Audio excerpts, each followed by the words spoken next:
Very good evening to all of you. आप सभी का वार्म वेलकम है YT योर इंग्लिश ट्यूटर पे। मेरा नाम है अमन बहल, पेशे से गवर्नमेंट सर्वेंट हूँ SSC CGL के थ्रू, और बैंकिंग के भी बहुत सारे एग्जाम्स को देता आया हूँ, क्रैक करता आया हूँ। इन क्लासेस के ज़रिए मैं आपको बताता हूँ कैसे SSC बैंक्स या UPSC के एग्ज़ाम का इंग्लिश का सेक्शन आप अच्छे से हैंडल कर सकते हैं। हिंदी मीडियम का स्टूडेंट मैं भी रहा हूँ, हिंदी मीडियम के स्टूडेंट आप में से भी ज़्यादातर लोग रहे होंगे, है ना। आज सुबह का सेकेंड आर्टिकल लेंगे, नीडलेस रो। राजस्थान में हुई एक कंट्रोवर्सी के ऊपर बेस्ड है, जो कि एक अमेंडमेंट लाने की वजह से हुई है कंपलसरी रजिस्ट्रेशन मैरिज एक्ट के अंदर राजस्थान के। डिटेल में देखेंगे। मैं हर सेंटेंस को ट्रांसलेट तो करता हूँ, लेकिन उसकी ग्रामर वोकैब को अलग आपको जो है अलग से बताता हूँ। आज जितनी भी ग्रामर, जितनी भी वोकैबलरी, जितना भी नया कॉन्सेप्ट आप सीखो, you will apply that knowledge on this quiz. 5 questions हैं, 4 क्वेश्चंस क्लोज टेस्ट के, 1 क्वेश्चन आपको मिलेगा RC का। आराम से पढ़ो, मन से। वीडियो के लास्ट में इनके सोल्यूशन मैं आपको दे देता हूँ। चलिए आइए कुछ नया सीखते हैं।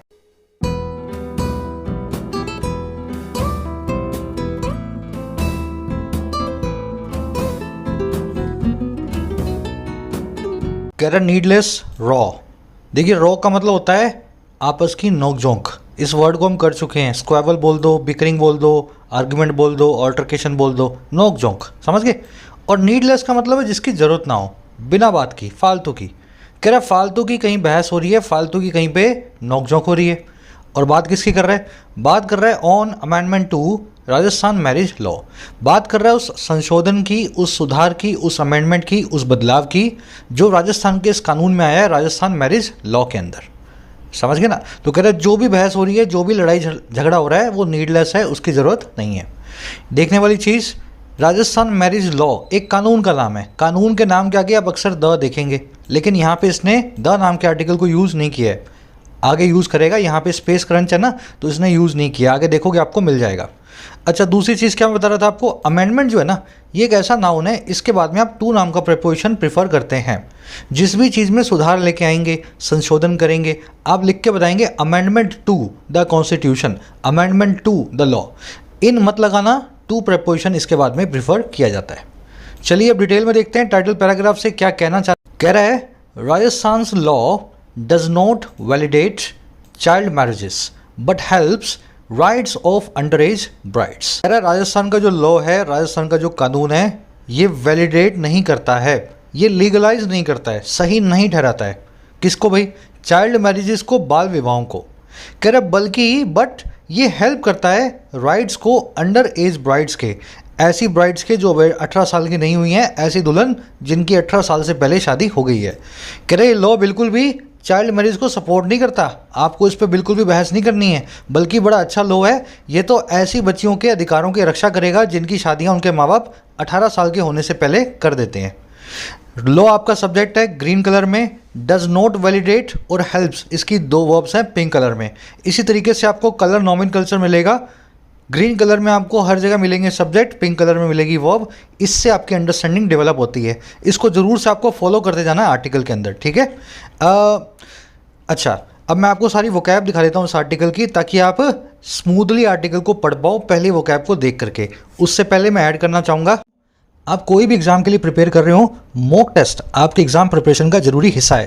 पहले आप अपने आप को तैयार करोगे और फिर मॉक टेस्ट दे करके अपने आप को टेस्ट करोगे। और मॉक टेस्ट की दुनिया में टेक्स्ट बुक भारत का लीडिंग ब्रांड है। आपको यहाँ पे हर एग्जाम के मॉक टेस्ट मिलेंगे, ढेरों की संख्या में, हज़ारों की तादाद में।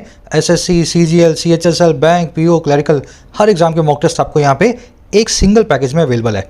अब ये सारे के सारे 26,000 मॉक टेस्ट आपको मिलते हैं एक सिंगल पैकेज में, 299 में 1 साल की वैलिडिटी के साथ, 499 में 3 साल की वैलिडिटी के साथ। लेकिन याद रखें, कूपन कोड को यूज़ करें YT10। जैसे ही लगाओगे 299 वाला 270 में, 499 वाला 450 में आपको मिल जाएगा। अच्छा, एक चीज़ और, टेक्स्ट बुक पासिस के प्राइस बढ़ने वाले हैं 1 अक्टूबर से। अपने पास अभी 3 दिन है। ये जो 299 वाला है, ये 399 का हो जाएगा। लेकिन इन 3 दिनों में प्राइसेस के बढ़ने से पहले आप इसको बाय कर सकते हैं। 270 में आपको मिल रहा है कोड लगा करके, है ना। फ़ायदा उठाना प्राइसेस के बढ़ने से पहले। चलिए, अपनी वोकैब शीट है, पुराने वर्ड्स भी इसमें आपको मिलेंगे, नए वर्ड्स भी मिलेंगे, है ना। चलिए, इसको आप डाउनलोड कर सकते हो अपने उसी टेलीग्राम ग्रुप से। वहाँ पे मैं रोज़ इसको अपडेट करके पोस्ट करता हूँ। देखिए, कुछ वर्ड्स पुराने हैं, कुछ नए हैं। पहला वर्ड है ग्रेचुइटस, ये बहुत पुराना वर्ड है। बिकरिंग, ये कई दिन पहले ही हमने किया था। फॉल आउट, ये भी कर चुके हैं। वर्डिट, ये हज़ारों बार हो चुका है। इनेक्ट, अमाउंट टू और वॉइड, ये 3 नए वर्ड्स हैं आज के आर्टिकल में। देख लें सबको एक एक करके। देखिए ग्रेचुइटस का मतलब होता है नीडलेस, बिना जरूरी का, गैर जरूरी, या जो फ्री ऑफ कॉस्ट हो उसको भी ग्रेचुइटस बोलते हैं, ठीक है। ये एक एडजेक्टिव होता है, या तो बिना बात का हो, फालतू का हो उसको भी ग्रेचुइटस, या मुफ्त का हो उसको भी gratuitous. Most rap songs are full of gratuitous vulgarity. ज़्यादातर रैप सॉन्ग जो हैं वो फुल ऑफ होते हैं नीडलेस वल्गैरिटी के, मतलब बिना बात का कुछ डाल देना है ना सॉन्ग के अंदर, वल्गर होना चाहिए बस सॉन्ग, तभी बिकेगा, तभी लोग सुनेंगे। तो ये कहलाती है ग्रेचुइटस वल्गैरिटी, बिना बात की वल्गैरिटी। अब इसी तरीके से we have some gratuitous tickets for the upcoming match. हमारे पास कई मुफ्त की टिकट्स हैं आने वाले मैच के लिए। तो ये वर्ड दोनों तरीके से काम करेगा। अब इसका जो नीडलेस वाला सिनोनिम है ये आप ऑलरेडी देख चुके हो आज के आर्टिकल में। फिर एक वर्ड है हमारे पास बिकरिंग, नोक झोंक बोलते हैं इसको, नाउन होता है। बिकरिंग को स्क्वैबल, स्क्विबल है ना, ऑल्टरकेशन, रेंगल और रॉ भी बोलते हैं। ये रॉ नाम का इसका सिनोनिम आपने आज देख लिया, ये बना है बिकर नाम की वर्ड से। बिकर का मतलब ही होता है नोकझोंक करना। अब इसको यूज़ करके दिखा देता हूँ। The election will and months of political bickering. चुनाव जो है वो ख़त्म कर देंगे कई महीनों की सियासी पॉलिटिकल बिकरिंग को, नोकझोंक को, समझ के, नोकझोंक। एक वर्ड है हमारे पास फॉल आउट। फॉल आउट के दो मीनिंग होते हैं।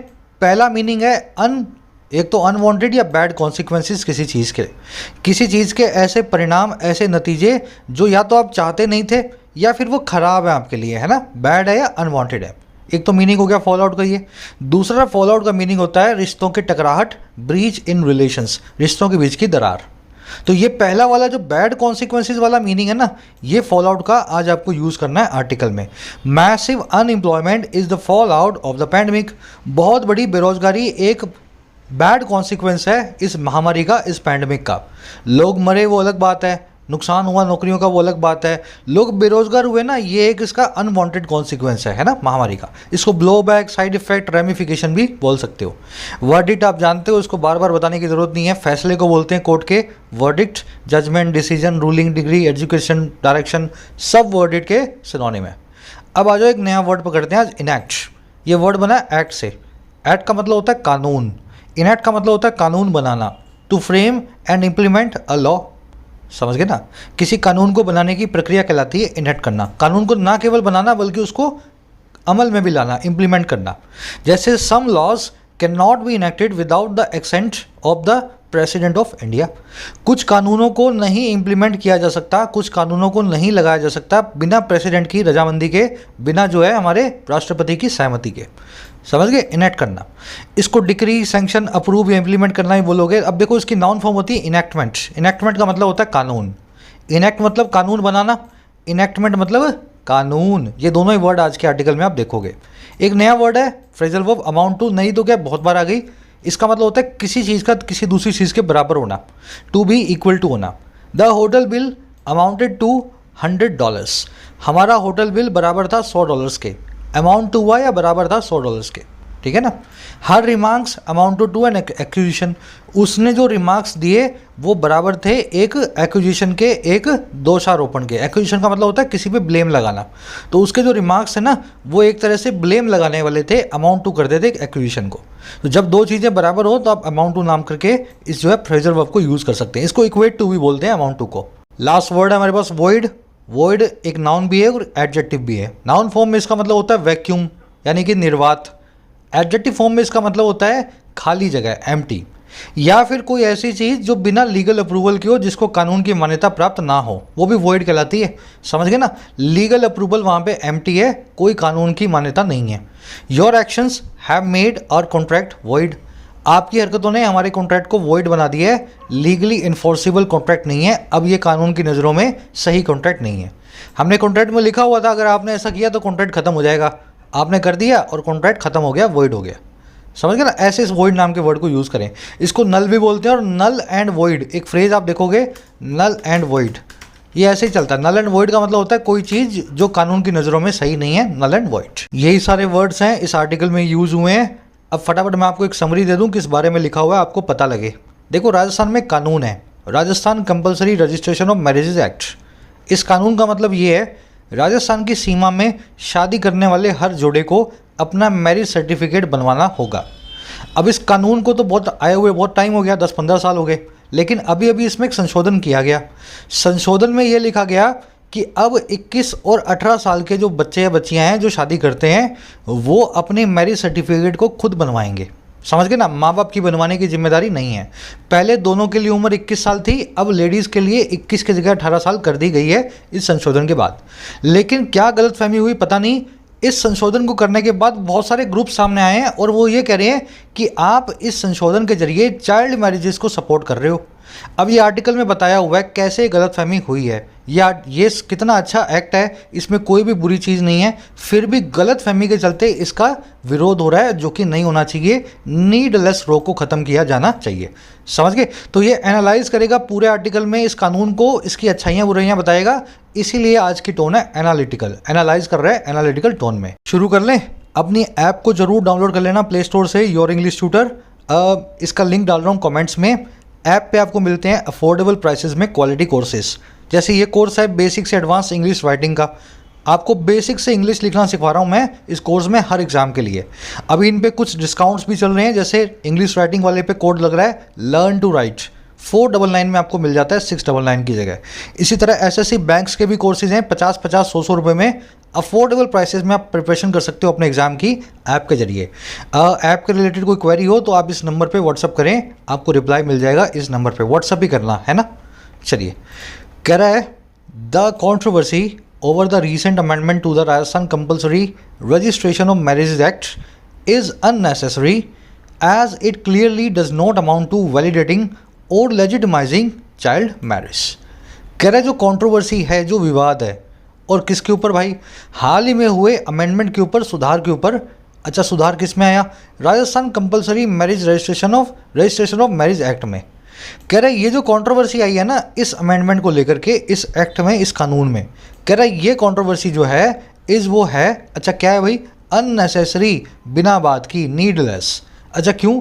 कह रहा है क्योंकि एज ये साफ साफ क्लियरली अमाउंट टू नहीं होती है, बराबर नहीं है। अमाउंट टू होना मतलब बराबर होना, ये क्लियरली साफ साफ बराबर नहीं है वैलिडेट करने के या लेजिटिमाइज करने के चाइल्ड मैरिज को, सही ठहराने के बाल विवाह को। तो कुछ लोग कह रहे हैं कि इस अमेंडमेंट के बाद में बाल विवाहों को राजस्थान की सरकार सही ठहराएगी। ये बड़ी बेवकूफ़ी बड़ी बात है, इस अमेंडमेंट में ऐसा कहीं भी नहीं लिखा, इसलिए इस पर कॉन्ट्रोवर्सी नीडलेस है। समझ गए? कॉन्ट्रोवर्सी की वर्ब है इज, ये आपको समझना होता है। इट की वर्ब है does not amount to. Amount to आप समझ गए, दो चीज़ों का बराबर होना। होटल बिल अमाउंट्स टू $100, तो होटल बिल बराबर है $100 के, है ना, अमाउंट टू। वैलिडेट करना, लेजिटिमाइज करना, ये सब ऊपर आप देख चुके हो ना। किसी चीज़ को कहाँ लिखा हुआ है? वैलिडेट, है ना। सर्टिफाई, वैलिडेट, लेजिटिमाइज, अप्रूव, है ना। किसी चीज़ को मान्यता देने के लिए वर्ड सारे के सारे यूज़ होते हैं। अच्छा, अब आपसे एक सवाल करूँगा मैं छोटा सा, मुझे ये बता दो वैलिडेटिंग और लेजिटिमाइजिंग ऐसा क्यों लिखा हुआ है? वर्ब की आईएनजी फॉर्म लगाने का यहाँ पे क्या रीज़न था? पहले अपने आप से पूछो। टू के बाद में जनरली आप वर्ब की फर्स्ट फॉर्म देखते हो, बेस फॉर्म को, फिर भी टू के बाद में वर्ब की आईएनजी फॉर्म क्यों आ रही है? चलिए, ये सारे के सारे वो फ्रेजेज हैं जिसमें टू के बाद में वर्ब की आईएनजी फॉर्म आती है। इन फ्रेजेस को आपको अपने दिमाग में बिठाना पड़ेगा। जैसे इसमें आपको मिल जाएगा ये वाला फ्रेज भी, कौन सा? Amount to. अमाउंट टू भी इसमें मिल जाएगा आपको। Challenge to, with the view to, when it comes to. भाई आएगा ये एग्जाम में, इस पे क्वेश्चंस बनेंगे, फिर बता रहा हूँ मैं, है ना। बहुत सारे क्वेश्चंस आप इन पे देखोगे। तो ये 25-30 फ्रेज हैं, इनको बार बार दिमाग में बिठाओ। इनमें टू के बाद में वर्ब की बेस फॉर्म नहीं आती है। अच्छा, इनमें एक इन ऑर्डर टू नहीं है। कौन सा? In order to. In order to नहीं है, ये जानबूझ के नहीं है। इसके बाद में वर्ब की आईएनजी फॉर्म नहीं आती है। बहुत लोगों को कन्फ्यूजन होती है कि सर इन ऑर्डर टू के बाद में भी आएगी क्या वर्ब की आईएनजी फॉर्म? नहीं आएगी। इन ऑर्डर टू के बाद में वर्ब की बेस फॉर्म को यूज़ किया जाता है। चलिए आगे बढ़ते हैं। कह रहा है however the issue made by the opposition and the national commission for protection of child rights may occasion a reconsideration of the legal framework dealing with the child marriages that continue to take place despite the statutory prohibition। कह रहा है हालांकि जो issue है, जो मुद्दा है, जो बनाया गया है ऑपोजिशन के द्वारा, राजस्थान की विरोध पक्ष के द्वारा, और किसके द्वारा? NCPCR के द्वारा। ये एक संस्था है, national commission for protection of child rights. कह रहे जो ऑपोजिशन किया गया ना, जो इश्यू बनाया गया है, कह रहे ये ओकेजन कर सकता है ये इस चीज़ को ज़रूरी बना सकता है। ओकेजन का मतलब होता है किसी चीज़ को नेसेसिटेट करना, किसी चीज़ को प्रॉम्प्ट करना, ज़रूरी बनाना। और किसको? एक रिकंसिडरेशन को, एक फिर से ख्याल करने को, पुनर्विचार करने को उस लीगल ढांचे की, फ्रेमवर्क की, जो डील विद करता है चाइल्ड मैरिजेस के साथ, जो कि निपटता है बाल विवाहों के साथ। और वो बाल विवाह जो चाइल्ड मैरिजेस आज भी कंटिन्यू हैं, जारी हैं, टेक प्लेस होना, हैपन होना, अकर होना, बावजूद एक कानूनी प्रोहिबिशन के, कानूनी रोक के। समझे ना? कह रहे ठीक है, इशू बन गया, इशू को ख़त्म कर देंगे। लेकिन इस इशू से एक सबक हमें ये मिला कि राजस्थान का लीगल ढांचा थोड़ा गलत है ना, उतना अच्छा है नहीं। अगर इतना अच्छा होता तो ये लीगल ढांचा होने के बावजूद आज भी शादियां ना हो रही होती बच्चों की। Despite this statutory provision, child marriages continue to take place. समझ गए? अब इशू की वर्ब है मे ओकेजन। ओकेजन एक नाउन भी है, ओकेजन एक वर्ब भी है। नाउन फॉर्म में इसका मतलब होता है मौका।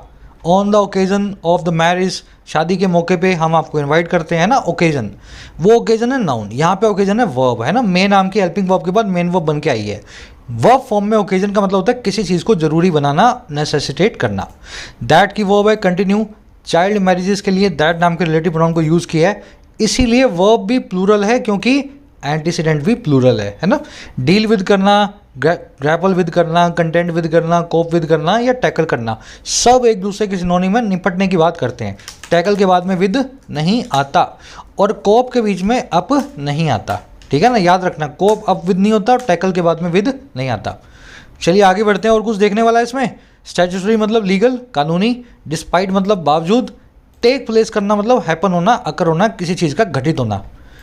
कह रहा है the Rajasthan law enacted in 2009 provided for compulsory registration of all marriages. कह रहा है ये जो लॉ है ना, जिस पे अभी बहस चल रही है, ये आया कैसे था? कह रहा है ये जो राजस्थान का लॉ है, जो इनेक्ट किया गया था, जो बनाया गया था सन 2009 में, ये प्रोवाइड फॉर करता है, ये इंतजाम करता है और कंपल्सरी रजिस्ट्रेशन का, जरूरी रजिस्ट्रेशन का, सभी शादियों का, मैरिजेस का। तो लॉ 2009 का यही कहता है कि सभी शादियों का रजिस्ट्रेशन राजस्थान की सीमाओं में होना ही चाहिए। लॉ की वर्ब है प्रोवाइड फॉर। प्रोवाइड फॉर एक फ्रेजल वर्ब है, किसी चीज़ की अरेंजमेंट करना, किसी चीज़ के लिए प्रोविज़न देना। Our constitution provides for the freedom of speech. हमारा कॉन्स्टिट्यूशन हमें गारंटी देता है, अरेंजमेंट करता है फ्रीडम ऑफ स्पीच की, प्रोवाइड फॉर करता है ना। इस फ्रेजल वर्ब को ऐसे याद रखें। इनेक्ट करना जान गए हो ना, किसी कानून को बनाना। यहाँ पे वर्ब की थर्ड है, एडजेक्टिव बन के आया है। कौन सा कानून? जो इनेक्ट हुआ था 2009 में। समझ गए ना? इनेक्ट यहाँ पे वर्ब नहीं है, वर्ब की थर्ड फॉर्म एडजेक्टिव का काम कर रही है। चलिए, कह रहा है it is largely similar to the enactments in other states and is based on the supreme court's verdict in Seema versus Ashwini Kumar 2007 which directed that all marriage in India should be registered. अब बता रहा है राजस्थान का कानून दूसरी स्टेट्स के कानून से कैसे अलग है। कह रहा है ये जो कानून है ये लार्जली, मोटे तौर पे बराबर है, सिमिलर है, एक जैसा ही है उन सभी इनेक्टमेंट्स के, उन सभी कानूनों के जो दूसरी स्टेट्स में है। तो राजस्थान में कुछ अलग नहीं है, जो हरियाणा में है, पंजाब में है, गुजरात में, हिमाचल में, वैसे ही राजस्थान में है मोटे तौर पे। और कह रहा है इट इज़ बेस्ड ऑन, ये आधारित है, बेस्ड ऑन है सुप्रीम कोर्ट के उस फैसले पे, वर्डिक्ट पे, जो इस केस में आया था सन 2007 के। कह रहे जिसने डायरेक्ट कर दिया कि सारी की सारी मैरिज जो हैं इंडिया में रजिस्टर्ड होनी चाहिए, उनका मैरिज सर्टिफिकेट होना ही चाहिए। समझ गए सेंटेंस को? इट की वर्ब है पहली इज, एंड कंजंक्शन के बाद इट की दूसरी वर्ब है इज बेस्ड। इनेक्टमेंट मतलब कानून, इनेक्ट मतलब वर्ब, इनेक्टमेंट मतलब नाउन, एक कानून। सिमिलर टू मतलब उसके जैसा ही, वर्डिक्ट मतलब फैसला। ये केस जो है ना, केस इसके बाद में जो आप विच देख रहे हो, ये आया सुप्रीम कोर्ट के वर्डिक्ट के लिए। सुप्रीम कोर्ट का वो वर्डिक्ट जिसने ऐसा डायरेक्ट किया, समझ गए ना, इसके लिए इसने रिलेटिव प्रोनाउन विच को यूज़ किया, वर्ब है डायरेक्टेड। ऑल मैरिजेस की वर्ब है should be registered passive voice में। चलिए आगे बढ़े। कह रहा the original law itself did not exclude registration of child marriages and all that the amendment does is to change the age at which the obligation to register shift from the parents or guardians to the parties to the marriage। अब बता रहा है अगर ये कानून supreme court के कानून के ऊपर आधारित है तो उसमें कंट्रोवर्सी क्या है, नया क्या है इसमें। कह रहे जो ओरिजिनल लॉ था ना, जो चेंज नहीं किया था उससे पहले वाला लॉ, ओरिजिनल कानून जो था राजस्थान का, वो खुद में एक्सक्लूड नहीं करता था, बाहर नहीं निकालता था रजिस्ट्रेशन को चाइल्ड मैरिजेस के। तो ओरिजिनल लॉ में लिखा हुआ था कि बच्चों की शादियां भी आप इसमें लिख सकते हो, आप इसमें दर्ज करवा सकते हो, सर्टिफिकेट बनवा सकते हो। पहला था ओरिजिनल वाला लॉ, कह रहा है ऑल और हर वो चीज़, ऑल जो कि दैट ये अमेंडमेंट करती है, दैट द अमेंडमेंट डज, कह रहा वो है चेंज कर देना उस उम्र को, एज को, जिसके ऊपर एट विच जो ऑब्लिगेशन है, जो जिम्मेदारी है रजिस्टर करने की शादी को, शिफ्ट हो जाती है, मूव हो जाती है माँ बाप के सर से या गार्जियन के सर से उन पार्टीज तक जो मैरिज की हैं, मियाँ और बीवी की तक, है ना। पार्टीज टू मैरिज का मतलब है ब्राइड ग्रूम और ब्राइड, दूल्हा और दुल्हन। एक बार सेंटेंस रिपीट कर दूं, बड़ा आसान सेंटेंस है। शुरुआती जो लॉ था वो कैसे भी करके चाइल्ड मैरिज को एक्सक्लूड नहीं करता था, उसमें भी चाइल्ड मैरिज रजिस्टर होती थी। और कह रहा है जो इस चीज़ अमेंडमेंट में हुई है, all that the amendment does is, वो है कि इसमें चेंज हो गई है वो उम्र जिसके ऊपर जो जिम्मेदारी है ना शादी का सर्टिफिकेट बनवाने की, वो शिफ्ट हो जाती है माँ बाप के सर से या गार्जियन के सर से उन लोगों पे जो पार्टी टू मैरिज हैं, वो लोग जो मियाँ और बीबी हैं जिन्होंने शादी की है। समझ गए। तो बस इस एज को चेंज किया गया, इसमें शादी का सर्टिफिकेट कौन बनवाएगा, लेकिन इस पे बहुत हु हल्ला हो रहा है लॉ के ऊपर। अब समझो इस सेंटेंस में कैसे कैसे सब्जेक्ट वर्ब बने हैं। ओरिजिनल लॉ की वर्ब है डिड नॉट एक्सक्लूड, ऑल की वर्ब है इज, अमेंडमेंट की वर्ब है डज, ऑब्लिगेशन की वर्ब है शिफ्ट। ऑब्लिगेशन का मतलब होता है जिम्मेदारी, लाइबिलिटी, रिस्पॉन्सिबिलिटी किसी काम को करने की। देखो ऑल की वर्ब यहाँ पे इज इसलिए, ऑल एक प्रोनाउन है, ऑल, समथिंग, एनीथिंग जब प्रोनाउन फॉर्म में आते हैं अपनी वर्ब को सिंगुलर रखते हैं। ऑल तो मतलब सब के सब, लेकिन ऑल जब एक एडजेक्टिव का काम करेगा तब ये सब के सब की बात करता है। जब ऑल एक प्रोनाउन हो, इसके बाद में कोई दूसरा नाउन ना हो, ये अकेला प्रोनाउन बन के आ रहा हो, है ना, तो उस केस में आप इसके बाद में सिंगुलर वर्ब को यूज़ करें, ऑल के बाद में आर नहीं बल्कि इज आएगा। ठीक है। अब ये इटसेल्फ वाला कॉन्सेप्ट मैं आपको फटाफट बता देता हूँ, रिफ्लेक्सिव और एम्फेटिक प्रोनाउंस का। ये कॉन्सेप्ट हमने ग्रामर सीरीज में बहुत डिटेल में किया हुआ है। ये सारे प्रोनाउंस आप इस साइड में देख रहे हो, आई, वी, यू, शी, इट, है ना, दे, और इधर आप देख रहे हो उनकी रिफ्लेक्सिव फॉर्म, आई की माई सेल्फ, वी की आवर सेल्फ्स, यू की योर सेल्फ्स या योर सेल्फ, हिम की ही की हिम सेल्फ, शी की हर सेल्फ, इट की इट सेल्फ। ये आपको पहले तो फॉर्म्स याद रखनी है सारी की सारी। ध्यान देने वाली चीज़ क्या है, अगर यू सिंगुलर है तो योर सेल्फ, अगर यू प्लूरल है तो योर सेल्व्स। एक आदमी को भी यू बोलते हो, 20 को भी यू बोलते हो। अगर 20 आदमियों के लिए यूज़ करनी है तो योर सेल्व्स। वैसे ही देम के लिए देम सेल्व्स और आवर के लिए आवर सेल्व्स। पीछे VES आएगा प्लूरल वाले रिफ्लेक्सिव प्रोनाउन पे। अब सवाल ये आएगा सर इनको सीखे क्यों, कहाँ पे यूज़ करना है इनको। तो ये देखो दो तरीके से यूज़ होते हैं। पहला होता है रिफ्लेक्सिव यूज़, दूसरा होता है एम्फेटिक यूज़।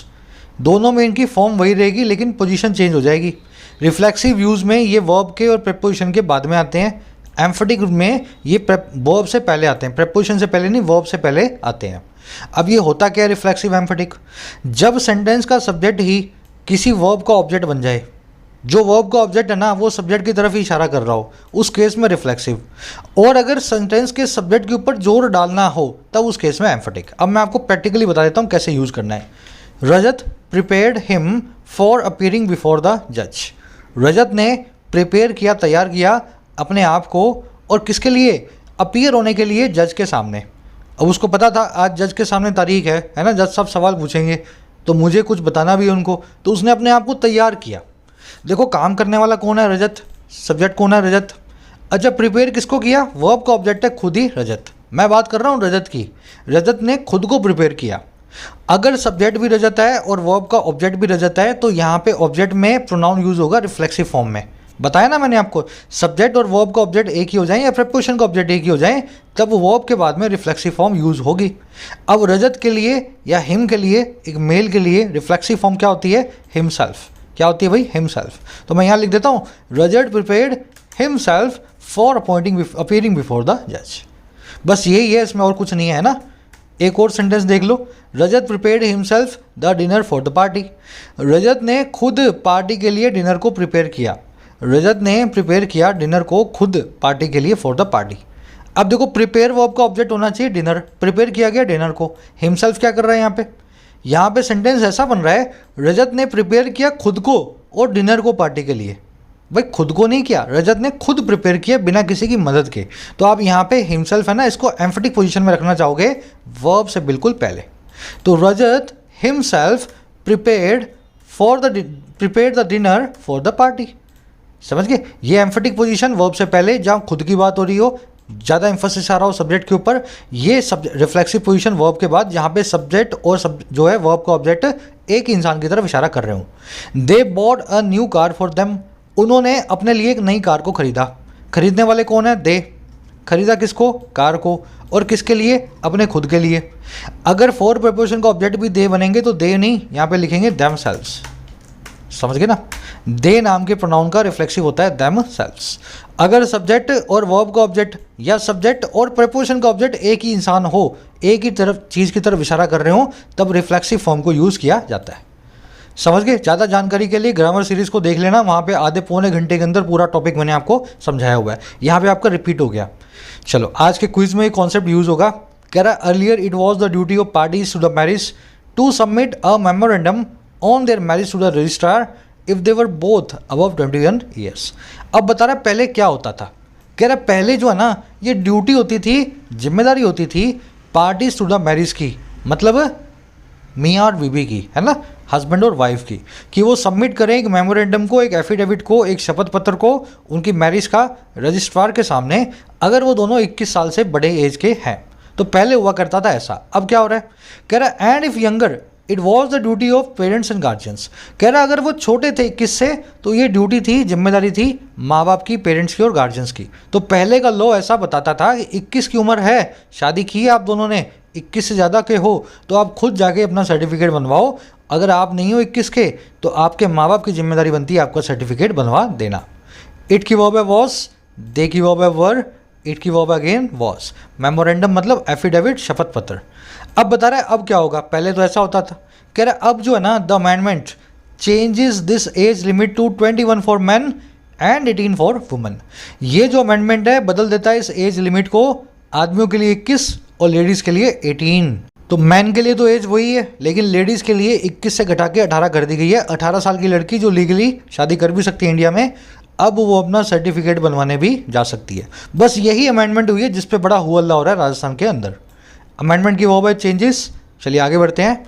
कह रहा it is difficult to see this change authorising the bride herself to participate in marriage registration after the age of 18 as one that permits child marriage. कह रहा है इट इज़ डिफ़िकल्ट, बड़ा मुश्किल है देखना, और किसको भाई? इस बदलाव को, इस चेंज को। और कौन सा चेंज? जो ऑथोराइज़ करता है, और किसको? ब्राइड को, दुल्हन को, और खुद को, हर सेल्फ को, कि वो पार्टिसिपेट करे मैरिज के रजिस्ट्रेशन की प्रोसेस में 18 साल की उम्र के बाद। कह रहा है बड़ा मुश्किल है इस लॉ को देखना इस तरीके से, और कैसा? उस तरह का एक वन जो परमिट करता है चाइल्ड मैरिज को। तो राजस्थान में यही हुआ हो रहा है कि इस लॉ के बाद में लेडीज़ के 18 कर दिए हैं, अब लेडीज़ तो बाल विवाह करने लगेंगी। कह रहे ये जो है ना, जो एज का चेंज है, इसको देख करके लगता नहीं है कि कोई भी काम ऐसा हो सकता है इसमें चाइल्ड मैरिज को कहीं भी परमिशन इस लॉ के अंदर मिली हुई है। समझ गए? It is difficult to see. It की वर्ब है इज़, दैट की वर्ब है परमिट्स, चेंज की वर्ब है ऑथराइजिंग। वो वाला चेंज जो ऑथराइज करता है, वो वाला बदलाव जो कि ऑथराइजेशन देता है ना। ब्राइड के बाद में हरसेल्फ लगा हुआ एम्फेटिक प्रोनाउन टू पार्टिसिपेट नाम की वर्ब से पहले। तो चाहे तो वर्ब, चाहे मेन वर्ब, चाहे पार्टिसिपल, चाहे जीरेंट, सबके लिए रिफ्लेक्सिव और एम्फेटिक यूज होते हैं, है ना। तो ब्राइड खुद पार्टिसिपेट करेगी, ब्राइड हरसेल्फ टू पार्टिसिपेट। चलिए नेक्स्ट पैराग्राफ की तरफ बढ़ेंगे। कह रहा है under the law child marriages are not void but only voidable at the instance of one of the parties who may approach the court for nullifying the marriage within 2 years of attaining majority. कह रहे इस law के अंतर्गत हुआ क्या है? कह रहे अंडर द लॉ, इस लॉ में चाइल्ड मैरिज जो है, बच्चों के जो विवाह हैं, बाल विवाह, वो वॉइड बिल्कुल भी नहीं है। वॉइड का मतलब क्या होता है? लीगली एम्प्टी हो, जिनके पीछे, समझ गए ना, जिनके पीछे लीगल बैकिंग ना हो। तो इस लॉ के हिसाब से चाइल्ड मैरिजेस को ये इलीगल तो मानता है, लेकिन उसको मान्यता भी देता है। चाइल्ड मैरिज हो गई है तो ऐसा नहीं है कि लॉ उसको तुड़वा ही देगा, है ना, होने से पहले ज़रूर रोकेगा लेकिन तुड़वाएगा नहीं। कह रहे लेकिन ये वॉइडेबल तभी होगी, ये तुड़वाने लायक तभी होगी एक इंस्टेंस पे, एक रिक्वेस्ट पे किसी भी पार्टी के, वन ऑफ द पार्टीज, चाहे लड़का चला जाए चाहे लड़की चली जाए, कह रहे जो कि कोर्ट को अप्रोच कर सकते हैं नलीफाई करवाने के लिए, ख़त्म करवाने के लिए उनकी मैरिज को, और कब? 2 सालों के अंदर मेजॉरिटी को अटेंड करने के, 18 साल के होने के। तो पहले वाले लॉ के अंदर यही था कि चाइल्ड मैरिज जो है उसको वॉइड नहीं मानता था। कोई आदमी चाइल्ड मैरिज को रजिस्टर करवाना चाहे तो वो रजिस्टर करवा सकता था, उसको सज़ा मिलेगी वो अलग बात है उसके माँ बाप को, है ना, लेकिन वो वॉइड तब कर देता था, तब कैंसिल कर देता था अगर चाहे तो बच्चा या लड़की दोनों में से कोई 18 साल के होते ही कोर्ट के पास चले जाएं और बोल दें हमारी ज़बरदस्ती शादी हुई है, हमारी शादी से हमारा छुटकारा दिलाओ, तो उस केस में एक शादी को तुड़वा देता था। चाइल्ड मैरिजेस की वर्ब है आर, हु की वर्ब है मे, वन ऑफ द पार्टीज के लिए रिलेटिव प्रोनाउन यूज हुआ है who, eight the instance of का मतलब होता है एट द रिक्वेस्ट ऑफ, आपकी रिक्वेस्ट पे, आपकी इंस्टेंस पे, है ना। अटेन करना मतलब पाना, किसी चीज़ को अचीव करना। चलिए आगे बढ़ते हैं। वॉइड वर्ब समझ गए ना, जो लीगली एम्प्टी हो, जिसका कानूनी मान्यता ना हो। कह रहा है registering such a marriage may help establish the legal rights of the under age party and those of any children born and deter any attempt to deny the marriage later. कह रहा है ये कितनी अच्छी बात है, मैरिज को register किया जाना चाहिए, चाइल्ड मैरिज को भी। क्यों किया जाना चाहिए? कह रहा है जो रजिस्टर करने का काम है ऐसी एक मैरिज को, वो हेल्प कर सकता है इस्टेब्लिश करने में कानूनी हकों को, राइट्स को, अधिकारों को अंडर एज पार्टी के। समझ गए ना। मान लो दोनों ही बच्चे अंडर एज हैं तो दोनों के अधिकार, एक लड़की अंडर एज है तो लड़की के अधिकार। अगर चाइल्ड मैरिज रजिस्टर होगी तो लड़की के अधिकार उसको मिलेंगे कल को आने वाले टाइम में। और कह रहा है उनके भी अधिकार होंगे उन चिल्ड्रन के जो बोर्न होते हैं, जो आने वाले टाइम में पैदा होते हैं। और ये काम जो है ना, ये हेल्प करेगा डिटर करने में, रोकने में किसी भी कोशिश को, अटैम्प्ट को, जो है डिनाई करने की मैरिज को लेटर स्टेज पे। मान लो लड़का समझदार हो गया, 25 का हो गया, अब जाकर के बोला भाई मेरी तो कोई शादी नहीं हुई, बाल विवाह है ना। अब बाल विवाह उसका हुआ है, अगर वो रजिस्टर हो चुका है ना, तो वो लड़का कल को मना नहीं कर पाएगा। जो बच्चे पैदा हुए हैं उनकी जिम्मेदारी भी लड़के को उठानी पड़ेगी। इसलिए रजिस्टर करना बाल विवाहों को गुनाह नहीं है, अच्छी बात है। समझ गए। तो ये कहना ही चाह रहा है। रजिस्टरिंग की वर्ब है मे हेल्प, हेल्प के बाद में इस्टेब्लिश, है ना, हेल्प इस्टेब्लिश, और हेल्प के बाद में डिटर। इस्टेब्लिश करवा पाएगा मे हेल्प इस्टेब्लिश, और मे हेल्प डिटर। डिटर का मतलब होता है रोकना, हिंडर करना, प्रिवेंट करना। एक कॉन्सेप्ट है, आज तो नहीं करवाऊंगा लेकिन सवाल आपसे पूछ लेता हूँ। यहाँ पे दोज किसके लिए लगा है, और क्या यहाँ पे दैट आ सकता था? दो सवाल है आपसे, दोज ही क्यों लगा है और क्या यहाँ पे दैट आ सकता था? किसके लिए दोज आया? आप जिसका जैसे इसका जवाब ढूंढोगे तो आपको पता लग जाएगा, दोज आना चाहिए, दैट आना चाहिए। कमेंट्स में डालना जिन लोगों को पता है, बहुत बार कर चुके हैं इस कॉन्सेप्ट को। चलिए, कह रहा है it may even help prosecution of those solemnising child marriages and implement provisions relating to maintenance and residence of the girl whose marriage is invalidated later. अब वही बात बोल रहा है, कह रहा है जब रजिस्टर करवा दोगे ना, हक तो मिलेंगे लड़की को, साथ ही साथ ये हेल्प करेगा प्रोसिक्यूशन में, केस चलाने में उन लोगों के ऊपर जिन्होंने सोलमनाइज किया था, जिन्होंने धूमधाम से मनाया था बच्चों की शादी को, है ना। उन सबको पकड़ के अंदर बंद करवाएगा ये, जैसे रजिस्ट्रेशन होगा। और ये इंप्लीमेंट करेगा उन प्रोविजंस को, उन कानूनों की, उन कानूनी धाराओं को जो रिलेटिंग टू है मेंटेनेंस। मेंटेनेंस का मतलब होता है गुजारा भत्ता, और रेसिडेंस से लेकर के, आवास से लेकर के, एड्रेस से लेकर के, जो है गर्ल का जिसकी शादी इनवैलिडेट होती है लेटर आगे जा करके। तो चाइल्ड मैरिज की आपने, बाद में लड़के ने बोल दिया भाई लड़की को तो मैं नहीं रखूँगा। अगर रजिस्ट्रेशन हो गया तो पहले तो चाइल्ड मैरिज करने वालों को सज़ा मिलेगी, है ना, इससे हेल्प मिलेगी। दूसरा, कल को लड़की को छोड़ नहीं सकते हो तुम, उसका रेसिडेंस तुम्हारा ही घर है, नहीं तो तुम उसको मेंटेनेंस दोगे, गुजारा भत्ता दोगे, चाइल्ड मैरिज हो तो भी, उस केस में भी। इट की वर्ब है मे ऑल्सो, मे इवन हेल्प। प्रोसिक्यूशन मतलब किसी पे केस चलाना, किसी को कोर्ट में घसीट के लाना उसके क्राइम्स के लिए। सोलमनाइज का मतलब होता है धूमधाम से किसी सेरेमनी को बनाना, खास करके शादी की सेरेमनी को, पंडित को बुलाया, काजी को बुलाया, तो ये कहलाता है सोलमनाइजिंग द मैरिज। इम्प्लीमेंट करना मतलब किसी चीज़ को अमल में लाना। चलिए आगे बढ़े। कह रहा है nothing prevents the marriage registrar from altering the child marriage provision officer after registering the marriage. कह रहा है कोई भी चीज़ प्रिवेंट नहीं कर रही है मैरिज रजिस्ट्रार को, और किससे? अलर्ट करने से चाइल्ड मैरिज प्रोविजन ऑफिसर को, ऐसा सरकारी अधिकारी जो चाइल्ड मैरिज को रोकता है। और कब? रजिस्टर करने के बाद मैरिज को। तो लोग ऐसे बोल रहे हैं राजस्थान में कि इस अमेंडमेंट के बाद में अब चाइल्ड मैरिज जो है रजिस्टर होने लग जाएंगी। देखो ये तो पहले भी होती थी। और दूसरा, रजिस्टर होंगी तो अच्छा है ना, गुनहगारों को सज़ा मिलेगी। कोई भी चीज़ रजिस्टर को रोक नहीं रही है कि रजिस्टर करने के बाद तू पुलिस की कंप्लेंट मत करवा, तो वो तो करवाएगा ही। नथिंग की वर्ब है प्रिवेंट्स, प्रिवेंट के बाद फ्रॉम लगा है, जिस चीज़ से आप जिसको रोकते हो। प्रिवेंट समवन फ्रॉम समथिंग, तो prevent registrar from altering the child marriage, है ना, फ्रॉम प्लस में वर्ब की आईएनजी फॉर्म। कह रहा है one must note that there was never any specific provision on registering child marriage. कह रहा है ये चीज़ भी आपको नोट करनी है, वन मस्ट नोट। वन का मतलब है कोई भी। कह रहे किसी भी आदमी को ये भी नोट करना चाहिए कि कोई भी स्पेसिफिक प्रोविजन था ही नहीं, कोई भी खास मनाही थी नहीं रजिस्टर करने पे चाइल्ड मैरिजेस को। पहले भी इस लॉ में कहीं भी नहीं लिखा हुआ था चाइल्ड मैरिज को रजिस्टर नहीं किया, तो किया तो पहले भी जा सकता था, अब करना पड़ेगा, बस इतना ही फ़र्क है। वन की वर्ब है मस्ट नोट, और दूसरी वॉज जो है इसका सब्जेक्ट है प्रोविजन। देर से क्लोज शुरू हुआ है इसलिए वर्ब के बाद में सब्जेक्ट रखा गया है। प्रोविजन का मतलब होता है किसी चीज़ के लिए रुकावट, है ना, हिंड्रेंस, डिटरेंस। चलिए, कह रहा है even the supreme court observed that even though registration itself could not be proof of a valid marriage as such, it would have great evidentiary value in the matters of custody of children, right of children born from the wedlock of the two person whose marriage is registered and the age of parties to the marriage. अब कह रहा है supreme court भी कह चुकी है कि registration होना चाहिए बच्चों की शादी का, राजस्थान में कुछ अलग नहीं हुआ है। कह रहा है यहाँ तक कि सुप्रीम कोर्ट भी ऑब्जर्व कर चुकी है दैट वो ये कि हालांकि इवन दो रजिस्ट्रेशन जो है अपने आप में नहीं हो सकता एक प्रूफ वैलिड मैरिज का। बच्चों की शादी करवा दी 10-10 12 साल के और रजिस्ट्रेशन करवा दिया तो ये कोई मैरिज सर्टिफिकेट नहीं है। आप ये मत बोलो कि बच्चों की शादी हो चुकी है ना, एज सच ये कोई भी सर्टिफिकेट प्रूफ नहीं है। कह रहा है लेकिन फिर भी ये वुड हैव, ये होगा बहुत ही बड़ी एविडेंसरी वैल्यू वाला। एविडेंसरी मतलब जिसमें एविडेंट हो, कोई चीज़ जो है एविडेंस दे आपको, है ना, रिलेटिंग टू एविडेंस। एविडेंस मतलब प्रूफ। कह रहा है इसमें बहुत बड़ा एक प्रूफ, एक गवाही की वैल्यू होगी, एविडेंटरी वैल्यू होगी। और किसमें? उन मैटर्स में जो है बच्चों की कस्टडी के या फिर उन बच्चों के राइट्स का जो ऐसे वेडलॉक से निकलते हैं, ऐसी शादी से निकलते हैं, छोटे बच्चों की शादियों से निकलते हैं। और वो बच्चे जिनकी मैरिज जो है रजिस्टर की जाती है ना, जिनकी मैरिज रजिस्टर होती है। और कह रहा है इससे ये भी वैलिडेट होगा, एविडेंसरी वैल्यू मिलेगी उस एज को जो है पार्टीज की टू द मैरिज के लिए। जब आप रजिस्ट्रेशन करवाओगे तो आप एज भी लिख दोगे, 16 साल 15 साल 10 साल बाद आप जाकर के कोर्ट में मना नहीं बोल सकते।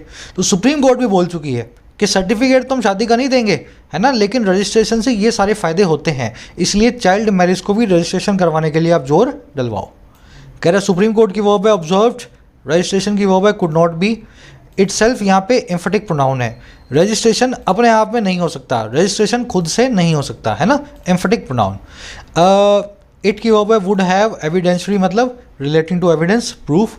वेडलॉक मतलब शादी, है ना, मैरिज को बोलते हैं वेडिंग को वेडलॉक। हुज मैरिज की वर्ब है इज रजिस्टर्ड, पैसिव वॉइस में। कह रहा है as a fall out of this controversy Parliament ought to consider the Law Commission's recommendation to amend the provision of Child Marriage Act 2006 to make child marriages below 16 years void and those solemnized when either party was between 16 to 18 voidable. कह रहा है एक fall out के तौर पे, एक नतीजे के तौर पे, एक इनडायरेक्ट कॉन्सिक्वेंस के तौर पे इस कंट्रोवर्सी के, अब मामला तो पूरा हो ही गया है, तूल पकड़ ही गया है, तो कह रहा है इसके एक फॉल आउट के तौर पे, कॉन्सिक्वेंस के तौर पे हमारा जो पार्लियामेंट है ना उसको कंसीडर करना ही चाहिए लॉ कमीशन की उस रिकमेंडेशन पे, उस सुझाव पे जो है अमेंड करने का इस वाले एक्ट में, चाइल्ड मैरिज एक्ट 2006 में, ताकि क्या हो जाएगा उसके बाद बना दिया जाएगा चाइल्ड मैरिज जो 16 साल से कम की होती हैं उनको वॉइड। 16 साल से कम की जो शादी है वो अपने आप ही शादी टूट जाएगी, वो है ना, सरकार की नज़र में आते ही। और कह रहा है वो वाली जो धूमधाम से मनाई गई है, सोलमनाइज की गई हैं, जब कोई भी पार्टी दोनों में से 16 से 18 की है उनको वॉइडेबल, है ना, वो वॉइडेबल है। अगर पार्टी चाहे तो वो वॉइड करवा सकती है दोनों में से कोई भी, अगर नहीं चाहेंगी तो वो दोनों जो है मियाँ बीवी बन के जी सकते हैं आगे 18 साल होने के बाद। तो कह रहा है पार्लियामेंट को मौका लग गया है, अब इसको पूरे लॉ को चेंज करके सारे झगड़े को ख़त्म कर देना चाहिए। समझ गए? पार्लियामेंट की वर्ब है ought to consider, fall out का मतलब है बैड और अनवांटेड कॉन्सिक्वेंसेस। देख चुके हैं ना इस वर्ड को। मस्ट, शुड और ought to तीनों एक ही बात को करते हैं। अगर किसी चीज़ की बहुत ज़्यादा ज़रूरत है तो मस्ट, अगर किसी चीज़ की कम ज़रूरत है तो शुड, अगर किसी चीज़ की वैसे मॉरल नेसेसिटी है ना, बहुत ज़्यादा ज़रूरत नहीं है तो ought to। तीनों ही ज़रूरत को बताने वाली मॉडल वर्ब्स हैं। चलिए, पार्टी की वर्ब है वॉस। आई थिंक आर्टिकल समझ में आ गया होगा, बहुत मुश्किल है नहीं। एक मैं आपके सामने क्वेश्चन भी रख देता हूँ डिस्क्रिप्टिव का, है ना, इसी आर्टिकल से रिलेटेड। देखो क्वेश्चन ये है कि अपने देश में 21 साल का लड़का और 18 साल की लड़की आपस में शादी कर सकते हैं लीगली, है ना, मैरिज की लीगल एज है। लेकिन बहुत सारी कंट्रीज़ में मैरिज की लीगल एज है 21 years for girls and boys both. हमारी कंट्री में भी इस चीज़ पे कंसिडरेशन हो रहा है कि लड़कियों की एज को भी 21 साल कर दिया जाए। अब एक ऐसा देश जहाँ पे लोग 12-12, 15-15 साल की लड़कियों की दकियानूसी लोग जो हैं शादी करने को तैयार हैं। क्या आपको सही लगता है ये डिसीजन कि 18 से 21 लड़कियों की कर देना चाहिए? क्योंकि शादी के लिए समझ आना बहुत ज़रूरी है और 18 साल के बच्चे को समझ नहीं होती है। तो आपको क्या लगता है, ये 18 साल वाला पहले इन्फोर्स करवाएं स्ट्रिक्टली, या फिर इसको 21 पे ला करके और स्ट्रिक्टली इन्फोर्स करवाएं, या फिर जो चल रहा है सब चंगा सी, है ना? आपकी विचार, आपकी राय अपने डिस्क्रिप्टिव के क्वेश्चन में डालना कॉमेंट सेक्शन में इसी वीडियो के नीचे। मैं आपको क्विज़ दिखा देता हूँ फटाफट से। इस क्विज़ को करना है आपको सॉल्व। एक क्वेश्चन मैं करवा देता हूँ आरसी वाला। ये 4 क्वेश्चंस खुद करोगे आप, है ना। रिसोर्टेड टू के बाद में क्या आएगा, ऑल की कैसी वर्ब होती है, सिंगुलर होती है, प्लूरल होती है। अच्छा, इन ऑर्डर टू के बाद में वर्ब की आईएनजी फॉर्म आती है या नहीं आती, और यहाँ पे रिफ्लेक्सिव प्रोनाउन कैसे यूज़ होगा, किस तरीके से यूज़ होगा, है ना, उसकी क्या फॉर्म होगी। पांचवा क्वेश्चन मैं करवा रहा हूँ आपको। ये पूछ रहा है what is the amendment to the marriage act of the Rajasthan according to the article. Article के हिसाब से सही अमेंडमेंट क्या हुई है, आर्टिकल में क्या बताया, क्या सुधार किया गया है। तो पहला पूछा है आपसे, child marriages will not be punishable any more in the state. हमारे देश में, हमारे स्टेट में, राजस्थान में अब चाइल्ड मैरिज जो है अब पनिशेबल नहीं होंगी, ऐसा कहीं भी नहीं लिखा। चाइल्ड मैरिज तो पनिशेबल थी और आज भी हैं, इस लॉ में अमेंडमेंट में के बाद भी पनिशेबल होंगी, है ना, ऐसा कहीं भी लिखा नहीं है। और यही तो गलतफहमी हो रही है राजस्थान में भी, तो एक गलत है, ऐसा कहीं भी नहीं लिखा है। दूसरा देखो, the obligation of registration of wedding lies with the grooms and the bride जो 18 और 21 साल के हैं अभी, है ना, तो ये बिल्कुल ठीक है। पहले दोनों के लिए ऑब्लिगेशन थी 21 साल, लेकिन अब ब्राइड के लिए होगी 18 साल। ऐसा ऑब्लिगेशन जो है इस एक्ट में दिया गया अमेंडमेंट के तौर पे, तो ये सेकंड जो है ये आपका आंसर बनेगा। अब थर्ड देख लो, a provision of compulsory registration of child marriages has been added to the act. एक प्रोविजन जो है कंपलसरी रजिस्ट्रेशन का सभी मैरिजेस के, चाइल्ड मैरिज के, उसको एक्ट में जोड़ दिया गया है। ये बात भी बिल्कुल ठीक है, लेकिन ये प्रोविजन ऑलरेडी भी था, नया ऐड नहीं हुआ अमेंडमेंट में। अमेंडमेंट में इस प्रोविजन को नहीं डाला गया है, ये प्रोविजन पहले से इस एक्ट में था। तो हमें पूछा अमेंडमेंट के बाद में क्या हुआ। अमेंडमेंट के बाद में तो सिर्फ एज को चेंज किया गया, बाकी सबका सब वैसा का वैसा है। तो बी आपका आंसर यहाँ पे बन जाएगा। चलिए एक लाइक और एक शेयर देना वीडियो को। Until then signing out.